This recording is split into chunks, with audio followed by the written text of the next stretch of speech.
The horror story behind 3 murder cases. The first murder. A man covered in festering sores sat in front of his door with vacant eyes. He had slashed his wife more than 20 times. A withered bunch of snapdragons hung by the doorway. The suspect was taken to the hospital for treatment. The second murder. A deranged woman slaughtered her entire family, burned the bodies to destroy evidence, then hanged herself from a crooked tree at the village entrance. The third murder. A man killed his entire family, threw the bodies into a well, and later died in his car. All these murderers shared one common trait. Their bodies were covered in pustules, and they had lost their sanity. For a small mountain village to experience multiple murders in succession was absolutely sensational news locally. The police took it very seriously. Officers William and his colleague John were assigned to investigate these cases. After days of interviews and investigation, they learned the cases might be connected to an old man living in the mountains. Moreover, a villager claimed he had witnessed the old man eating raw deer meat and transforming into a red-eyed monster. At this point, the suspect from the first murder suddenly died a horrible death. When William returned home,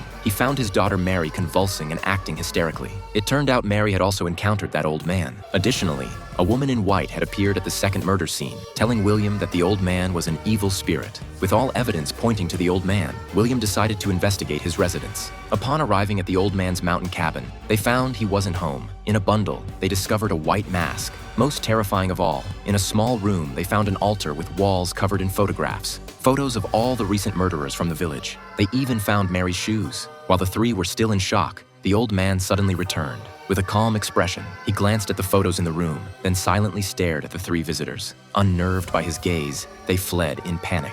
Back home, William watched his daughter grow increasingly unstable, roaring at him while pustules began forming on her skin. Realizing the severity of the situation, he knew that without intervention, his daughter would likely end up deranged like those suspects. William returned to the old man's residence and killed his dog right in front of him, warning him to leave the village. The old man remained calm, showing no fear whatsoever. He then sat vacantly by his door as several crows flew into the house to feast on the dog's carcass. As night fell, the old man's lips trembled slightly. This brilliant film is called The Wailing.